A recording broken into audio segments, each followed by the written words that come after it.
Hello दोस्तों, मैं खुशबू कुमारी आप सबका स्वागत करती हूँ खुशबू कुमारी अम्बाला एक के क्लासेस में। और मैं आप सबको इस क्लास में आप लोगों को परसेंटेज पढ़ा रही थी और आज मैं उससे आगे टॉपिक पढ़ाऊँगी जो कि पहले मैं पढ़ा चुकी थी। कुछ टॉपिक 3 टॉपिक पढ़ा चुकी थी और ये चौथा टॉपिक है। तो आई होप कि आप लोग सब अच्छे होंगे। तो क्लास की ओर चलते हैं और हम लोग अपने टाइप बाय टाइप अपना क्वेश्चन को सॉल्व करते हैं और समझते हैं। ठीक है, तो आप लोग को अच्छा लगेगा तो सब्सक्राइब कीजिए, लाइक कीजिए और शेयर कीजिए। ठीक है, तो यहाँ मैं टाइप 4 में बता रही हूँ कि यदि प्रश्न आय और व्यय पर आधारित रहे तो ऐसे प्रश्न अगर रहता है बचत और आय व्यय पर कि इसमें 4 टाइप से क्वेश्चन आते हैं। A B C. ए में आती है कभी संबंध जिसमें शेष न दिया हुआ रहेगा, कभी कभी प्रश्न प्रतिशत रहेगा बट शेष दिया हुआ रहेगा, कोई बट्टा वाला जैसे भिन्न वाला हर और अंश वाला रहेगा कि इतना बट्टा 2/4 भाग शाम को दे दिया, 2/3 भाग रोहन को दे दिया, तो शेष कितना बचेगा। इस टाइप से क्वेश्चन रहेगा। तो इसको भी 2 टॉपिक के अनुसार से इसका क्वेश्चन आती है। तो हम पढ़ते हैं अब पॉइंट नंबर 1 यानी ए, प्रतिशत संबंधी प्रश्न जिसमें बिना शेष का हो। ठीक है, क्या है? बिना शेष का हो। तो इसमें हम क्वेश्चन आप लोग को एक लिखा हुआ है, यहाँ हम लिख दिए हैं जो कि बाद में इसको अच्छे से ताकि टाइम की बचत हो। तो यहाँ पे देखिए लिखा हुआ है क्या क्वेश्चन में, एक व्यक्ति अपने कुल आमदनी का 30% राशि बच्चों की पढ़ाई पर, यानी कह रहा है कि जितना वो कमाता है उसमें 30% जो है पढ़ाई पर, अपने बच्चों की पढ़ाई पर खर्च कर देता है, 20% हार के ऊपर खर्च करता है और 25% यात्रा माने कहीं आने जाने घूमने फिरने में 25% खर्च कर देता है। तो कह रहा है कि वह प्रति माह यानी एक माह में वो 6,750 रुपया बचा लेता है। एक माह में इतना रुपया बचा लेता है और एक माह में 30%, 20% और 25% खर्च भी करता है। तो अगर मान लिया जाए कि सबको अगर हम सबको जोड़ देंगे तो परसेंटेज का मतलब क्या होता है 100। तो 100 तो इतना को जोड़ के अगर 100 में घटा लेंगे तो मेरा बचत मान आएगा कि नहीं। तो कह रहा है कि इसका मासिक यानी उसको मंथली कितना मिलता है, पर मंथ वह कितना कमाता है, ये पूछ रहा है। ठीक है,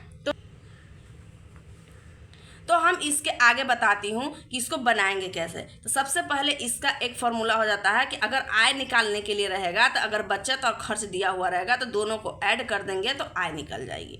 आय निकलेगी ना। मान लिया जाए कि 2 रुपया पेन में खर्च किया, 4 रुपया में कॉपी खरीदे तो 5 रुपया, तो यानी मेरे पास कितना इतना खर्च हुआ, 5 रुपया खर्च हुआ और 2 रुपया हम बचा भी लिए तो 7 रुपया। तो यानी मेरा कुल आय माने कि हम एक दिन में 7 रुपया कमाते हैं, एक दिन का आय मेरा हो गया। उसी तरह से यहाँ खर्च है तो यहाँ 30%, 20%, 25% लिख दिए, सबको जोड़ दिए।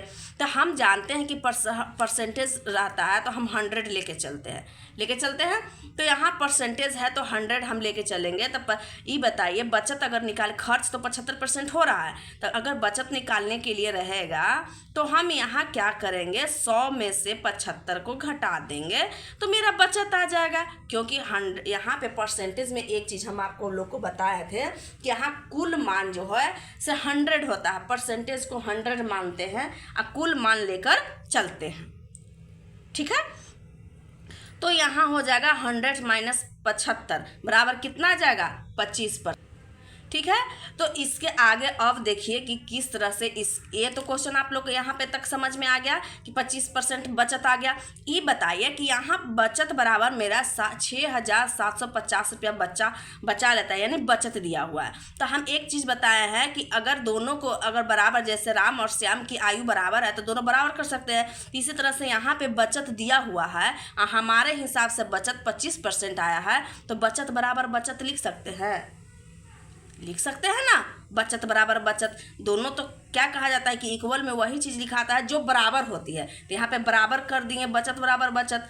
तो बचत मेरा 25% आया, इसके अनुसार से रुपया में बचत दिले है, परसेंटेज में बचत दिले है। समझे, ये रुपया में बचत दिले है यानी पैसा में बचत दिया हुआ है, ये जो है से परसेंटेज में बचत दिया हुआ है। तो आखिर तो बचत ही होता है ना, परसेंटेज में हो या कुछ में हो। तो इसी तरह चलते यहाँ पे 25% बराबर यहाँ लिख दिए 6750। अब 100% का मान निकाल लेंगे, क्योंकि कुल आमदनी पूछ रहा है तो कुल के तो प्रतिशत में 100 मानते हैं, तो 100% बराबर मान लिए। तो इतना का 25 नीचे चलाएगा गुने 100, यानी 27,000 मेरा आंसर आ गया। आई होप कि आप लोग को समझ में आ गया होगा। ठीक है, अब देखिए यहाँ तक तो आप लोग को समझ में आ गया कि किस तरह से यहाँ पे बचत निकालेंगे। अब मान लिया जाए कि सेकंड फॉर्मूला, सेकंड यहाँ पर पॉइंट है कि प्रतिशत संबंधी प्रश्न जिस पर शेष पर हो।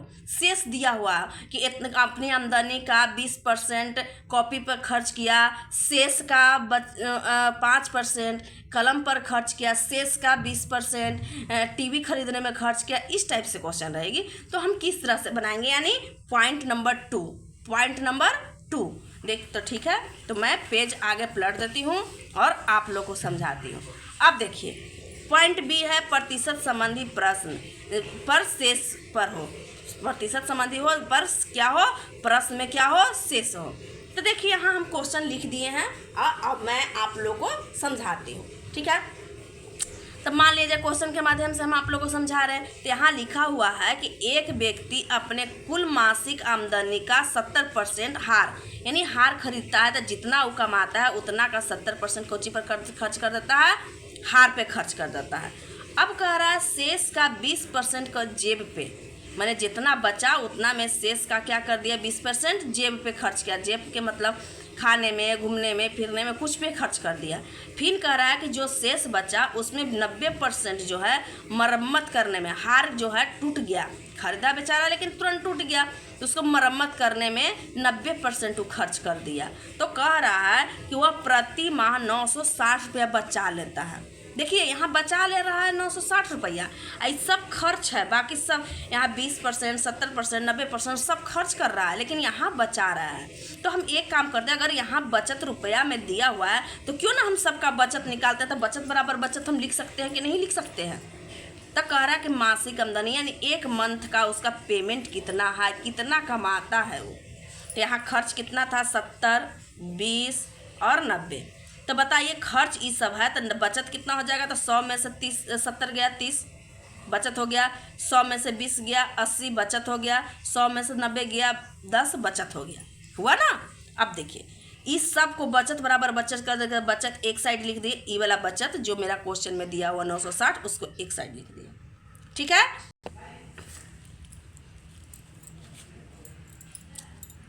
ठीक है। तो मैं यहाँ तक आप लोगों को समझा दी कि यहाँ पे कैसे निकालना है बचत बराबर बचत। ठीक है, तो अब हम क्या करेंगे कि यहाँ बचत बराबर बचत तो लिख दिए, तो यहाँ बचत है 30%, 80% और 10%, सबको गुना के रूप में लिख देंगे। ठीक है, अब परसेंटेज यहाँ बराबर 960। अब परसेंटेज हम यहाँ हटाते हैं तो परसेंटेज की जगह हम 100 लिख सकते हैं, इसको बट्टा हर के रूप में, और हर के रूप में लिख के इसको सबको काट देंगे, काटेंगे यानी 1 0 से 1 0, 1 0 से 1 0, 1 0 से 1 0, खत्म।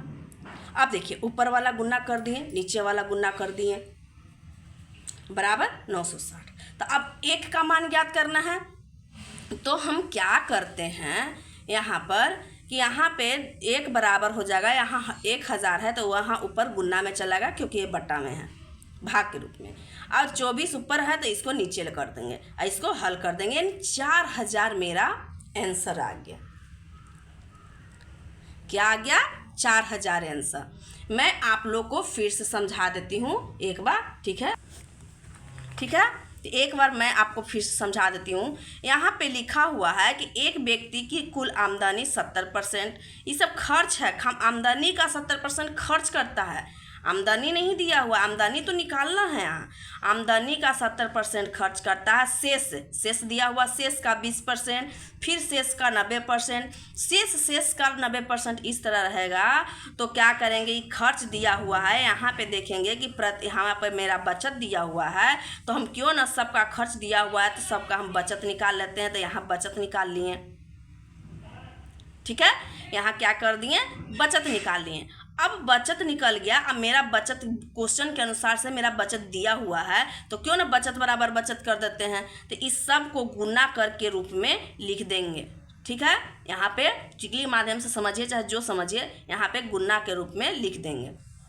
ठीक है, अब परसेंटेज को हटा के 100 कर देंगे सबको। अब उसके बाद काटेंगे, 0 से 0 काट देंगे, तो यानी 88 24 हो जाएगा, 1000 नीचे बच जाएगी बराबर 960। ठीक है, अब यहाँ पे 1 का मान ज्ञात करेंगे तो 960, 1000 इधर से इधर जाएगा, नीचे 24 बच जाएगा। तो यहाँ पे क्या हो जाएगा, 1 बराबर अगर 24 चौक 96 यानी 4 और 1000 ई हो जाएगा, गुना करेंगे तो 4000 मेरा आंसर आएगी। आई होप कि आप लोग को समझ में आ गया होगा। ठीक है, तो मैं अब नेक्स्ट टॉपिक स्टार्ट करूँ। Next point A B 4 point थी ना, 4 पॉइंट में हमने 2 पॉइंट आप लोग को समझा दी। अब आया तीसरा की बारी कि तीसरा पॉइंट को हम किस तरह से समझेंगे। ठीक है, तो यहाँ पे सी पॉइंट देखिए। सी पॉइंट में क्या था कि प्रतिशत संबंधी प्रश्न शेष पर हो, ये तो हम बता दिए बी में। अब देखिए सी में क्या। ठीक है, तो यहाँ पे सी पॉइंट बताती हूँ। सी क्या था कि भिन्न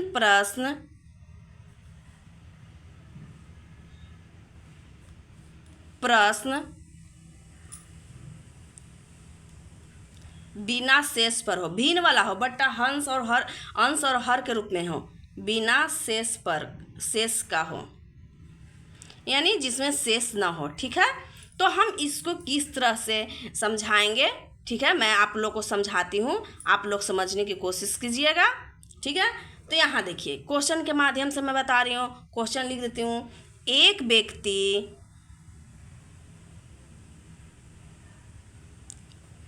व्यक्ति अपने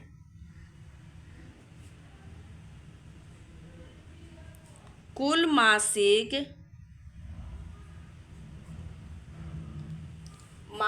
आमदनी का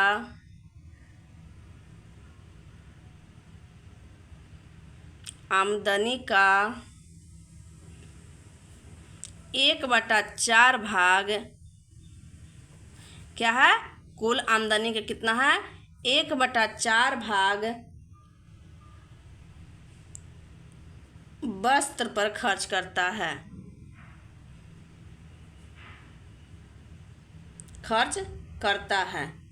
1/6 भाग भोजन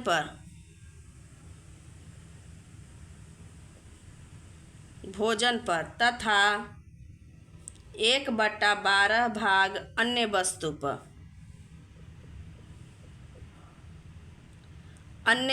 पर।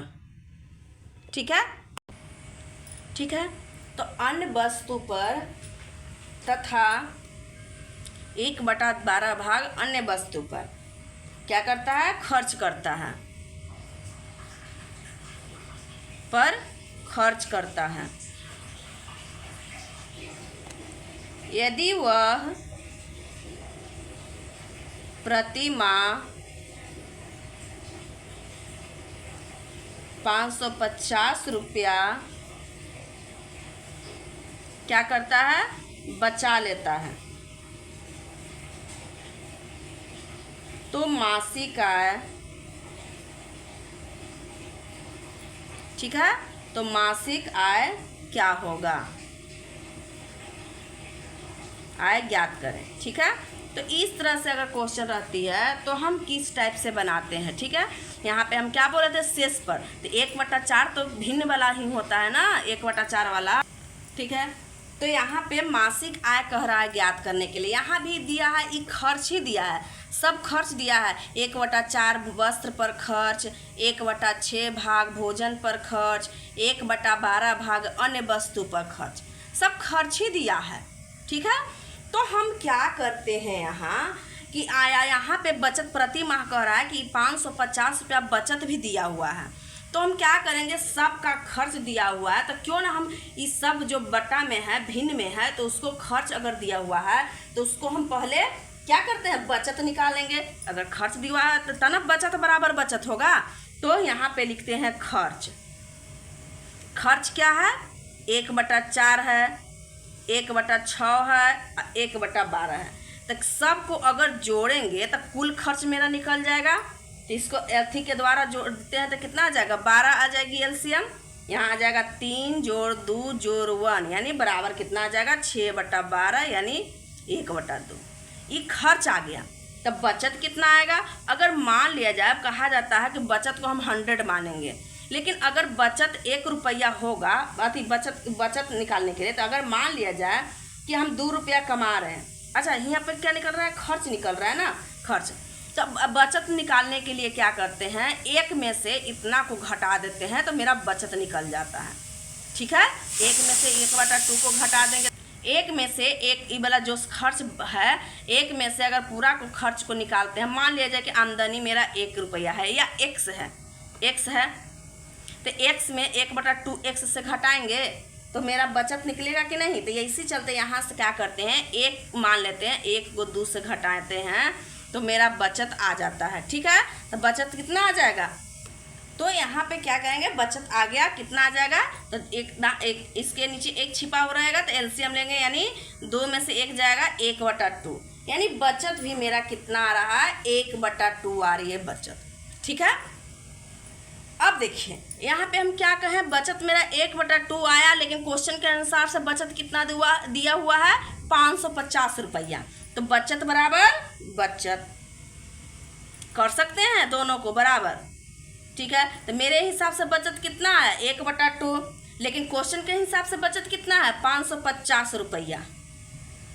ठीक है, अगर मान लिया जाए कि बचत को हम x मान लेते हैं कि कुल आमदनी कितनी x है, तो ये 2x इतना हो जाता है, तो इतना बराबर इतना x हो जाती है, x ही मान लेते हैं, क्या दिक्कत है।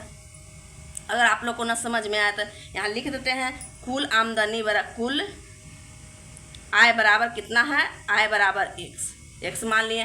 तो कुल में से अगर इतना बचत हो गया तो इसको ये खर्च हो रहा है कितना, x/4 इतना/4 इतना, तो कुल खर्च इतना हो गया, तो x को इसमें जोड़ेंगे ना कि इतना कितना का, x का 1/2 भाग खर्च हो रहा है। कह रहा है कि कुल आमदनी का कह रहा है ना, तो का के मतलब जितना आमदनी है उतना 1/4 भाग सब में हो जाएगा, यानी इतना x आ जाएगा। तो यहाँ x का मान निकाल देंगे तो 55 × 2 बराबर कितना आ जाएगा, 1100 रुपया। यही मेरी आंसर आ जाएगी। ठीक है, समझ में आपको आ गया होगा शायद। यहाँ पे लिखा हुआ है कि भिन्न में अगर रहे तो एक जैसे क्वेश्चन दिया हुआ है, आमदनी का जितना आमदनी है उसका का मतलब गुना होता है उसका 1/4 भाग। तो यहाँ पे वही कर दिए हैं, यहाँ पे कुल आय x मान ले, नहीं भी x मानते तो हम 1 यहाँ पे ले लेते हैं। तो यहाँ पे कुल आमदनी का 1/4 भाग, यानी 1/4 x हो जाएगा, 1/6 x हो जाएगा, x यहाँ भी लिख देते हैं, 1/6 x हो जाएगा, 1/12 x हो जाएगा। तो यहाँ पे सबको जोड़ देंगे, एलसीएम की तरह का कुल खर्च निकालेंगे तब ना बचत, आमदनी में से खर्च घटाएंगे तो मेरा बचत आएगा। तो आमदनी को तो हम x मान लिए हैं, तो यहाँ पे क्या करेंगे कि सबको एलसीएम ले लिए, तो कुल खर्च यहाँ मेरा आ गया। अब देखिए कुल आय तो मेरा x है, अब बचत कितना हो रहा, खर्च कितना हो रहा है, 1/2 तक। अगर कुल आय में से अगर खर्च को घटाएंगे तब बचत आ जाएगा कि नहीं आएगा। जैसे मान लिया जाए कि हम 50 रुपया कमा रहे हैं, जरा में 20 रुपया हम खर्चा कर दिए, तो अगर दोनों में से घटाएंगे तो मेरा कुल बचत पता चलेगा ना कि हम कितना बचा रहे हैं। तो 30 रुपया बचा रहे हैं, 20 रुपया खर्च कर रहे हैं, तो वही यहाँ पे है, लेकिन a बटा भिन्न के रूप में लिख दिया गया है। ठीक है, तो अब देखिए मेरे यहाँ साथ अगर हिसाब से यहाँ पे हम निकाले बचत तो मेरा 1/2 आया बचत, लेकिन क्वेश्चन के अनुसार से मेरा बचत दिया हुआ है 550 रुपया। तो यहाँ क्या करते हैं, बचत बराबर बचत। तो मेरे हिसाब से जो बचत आया एक हल करने के बाद 1/2x लिख दिए और बराबर 550 क्वेश्चन के अनुसार से, इसीलिए फिर x का मान निकाल दिया। यानी x क्या था, मेरा कुल आय थी ना, तो वही अगर x हम नहीं मानते तो 1 ले लेते हैं, तो इसी तरह से यहाँ पे 1 का मान ज्ञात करते हैं, जैसे कि यहाँ पे ज्ञात कर रहे थे। अगर यहाँ x मानते तो x बराबर इतना आ जाता, और x नहीं माने तो 1 बराबर उतना आ गया, वही मेरा मासिक आय है, मान लिया। ठीक है, तो इस तरह से हम क्वेश्चन को सोल्व करेंगे। अब देखिए चौथा पॉइंट क्या है, चौथा पॉइंट आप लोगों को समझाती हूँ कि किस तरह से वो क्वेश्चन भी बनेगी जिसमें शेष दिया हुआ रहे भिन्न रहे पर शेष भी शेष दिया हुआ, इसमें शेष दिया हुआ नहीं ना था, सिर्फ इतना भाग खर्च किया। यहाँ लिखेगा कुल आमदनी का 1/4 भाग बस पर, शेष का 1/6 भाग भोजन पर, शेष का 1/12 भाग अन्य वस्तु पर। इस टाइप से क्वेश्चन रहेगी तो हम किस तरह से हल करेंगे, ठीक है। तो अब हम इसको डी पॉइंट आप लोग को समझाती हूँ, ठीक है। इस पेज पलट लेती हूँ, ठीक है। तो डी पॉइंट क्या था, डी क्या है, भिन्न पर विशेष का हो, भिन्न पर आधारित मतलब हो, भिन्न प्रश्न शेष पर आधारित हो।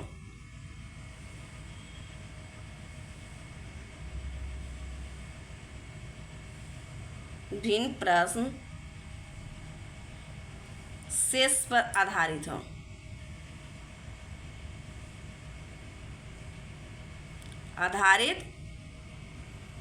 हो, ठीक है। तो इसको हम किस तरह से बनाएंगे, दो भाग में बांट दे रही हूँ, ठीक है। अब देखिए इस पे मैं क्वेश्चन देती हूँ, आप लोग समझिएगा। यहाँ क्या लिखा हुआ है कि एक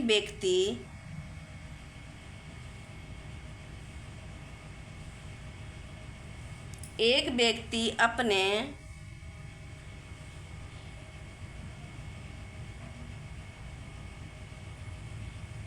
कुल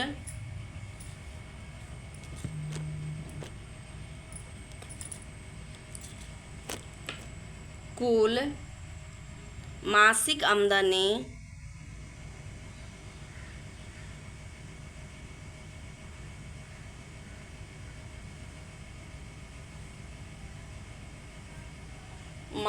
आमदनी का 3/5 भाग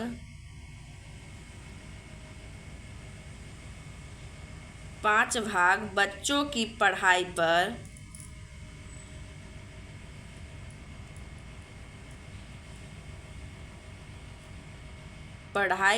खर्च करता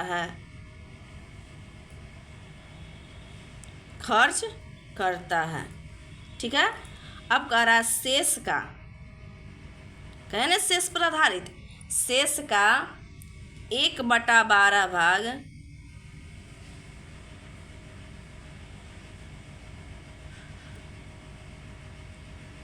अपनी यात्रा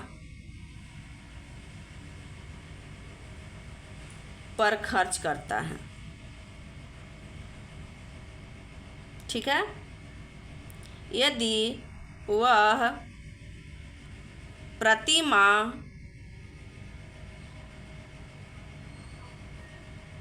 330 रुपया बचा लेता है, बताइए यहाँ पे बचत दे दिया, 330 रुपया बचा लेता है,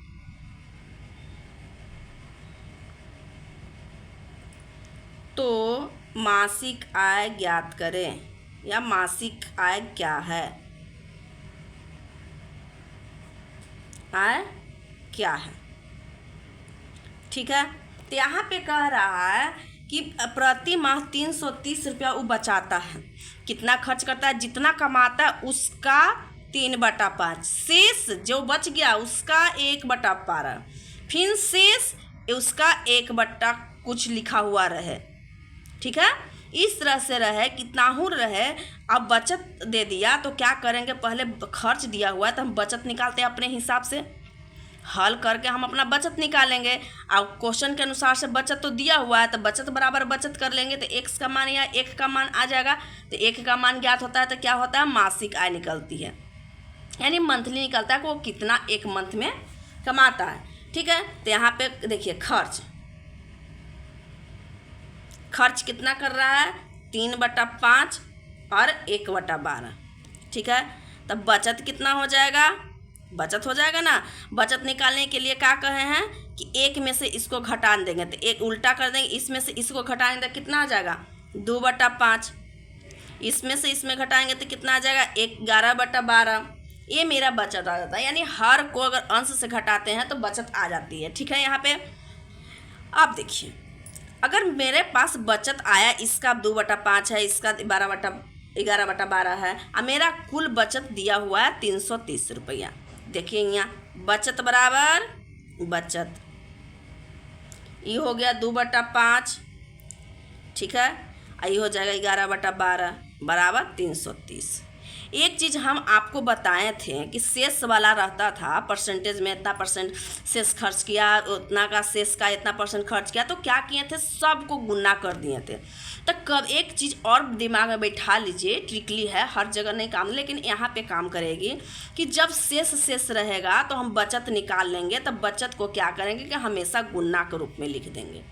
वहाँ भी लिखे थे गुना कर, सबको गुना कर दिए थे, शेष रहा था तो शेष रहा था तो गुना किए थे ना, ठीक है। तो यहाँ पे भी उसी तरह से गुना, वहाँ परसेंटेज थी इसलिए बट्टा में हम 100 लिखे थे, यहाँ परसेंटेज तो है नहीं, यहाँ तो अति भिन्न वाला है, अंश और हर है, तो इसको गुना के रूप में लिख दिए। अब देखिए इसको काटते हैं 2 से 6 मरतबे, ठीक है। तो 11 बटा कितना आ जाएगा, 6×5 30, यानी 3, 6×5 30 आ जाएगा बराबर 330। अब बताइए इसको अगर एक का मान ज्ञात करने के लिए रहेगा तो 330 हो जाएगी, ये नीचे से ऊपर गुना में होगा और 11 के 11 हो जाएगी, ठीक है। 3 से 30 कट जाएगा तो बराबर 3 तिया 9, यानी 900 रुपया आंसर आ जाएगी, ठीक है। शेष पर रहे तो बचत निकाल कर उन सब को बचत बराबर बचत कर देंगे और ये बचत को दोनों को गुना के रूप में लिख देंगे, ठीक है। अब गुना के रूप में लिखने के बाद बराबर बचत कर देंगे 330। अब उसको 1 का मान ज्ञात करेंगे तो 30 नीचे था तो इधर गुना के रूप में आ गया, और ऊपर गुना के रूप में था तो नीचे बट्टा के रूप में आ गया। और इसको हल करते हैं तो हमें आंसर प्राप्त हो जाती है, ठीक है। आई होप आप लोगों को समझ में आ गई होगी। अगर नहीं आई है तो थोड़ा सा वीडियो पीछे करके फिर से आप लोग देख लीजिए, ठीक है। तो अब मैं यहाँ तक आप लोग को 4 पॉइंट था, चारों पॉइंट मैं आप लोग को समझा चुकी हूँ। अब देखिए इस पे एक क्वेश्चन और बता दूं। अगर मान लिया जाए कि यहाँ पे मासिक आमदनी रुपया दिया हुआ है, आमदनी यहाँ पे दिया हुआ है, ठीक है। आमदनी अगर मान लिया जाए कि यहाँ पे दिया हुआ रहेगा और कहता है कि इतना रुपया बचत करता है, तो बचत करता है, निवेश करता है या खर्च करता है, तो बाकी सब कितना रुपया वह बचाता है, या इस टाइप से क्वेश्चन रहे तो हम किस टाइप से बनाएंगे। तो देखिए क्वेश्चन के माध्यम से हम आपको समझाती हूँ। जैसे अनिल ने 17,500 रुपया में से 17,500 रुपया में से 45% स्टॉक यानी बैंक वाला काम कर रहा है, स्टॉक में स्टॉक किया, और 25% स्टॉक का मतलब बचत किया, स्टॉक और 25% बचत प्रमाण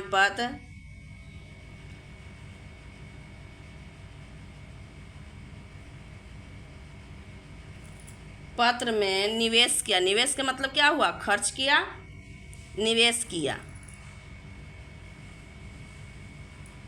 ठीक है। और बैंक में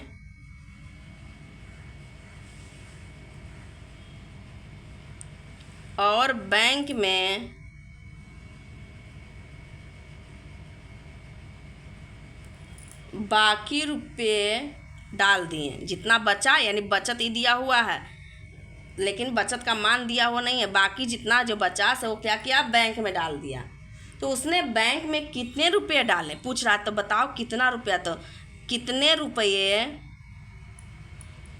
रुपया बैंक में डालें, बैंक में डाला, पूछ रहा है कि बताओ भाई तो कितना रुपया डाला। तो यहाँ देखिए खर्च क्या क्या किया, 45% स्टॉक में एजेंसी में लगा दिया, वो लगाया ना 45%।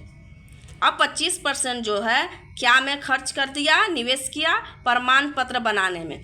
तो बताइए 45% और 25% तक कितना खर्च किया वो, तो जोड़ देंगे। हम बताए थे ये चीज़ कि अगर दोनों का खर्च रहेगा तो हम कुल खर्च निकालेंगे, तो यहाँ पे दिया हुआ था 0, 4 2 6 1 7, यानी 70% जो है जितना वो कमाता है उसका 70% वो क्या किया, खर्च कर दिया। तो बताइए 70% खर्च कर दिया तब बचत कितना होगा, तो क्या बोले थे परसेंटेज रहेगा तो 100 लेके चलेंगे, और 100 लेके चलेंगे तो वहाँ पे हम देखेंगे कि 100 में से उसको खर्च को घटाएंगे तो कितना आएगा, तो 100 माइनस 70 बराबर कितना आ जाएगा, 30% की बचत किया। 70 रुपया वो खर्च कर दिया तो 30 रुपया ना बचा जी हैं।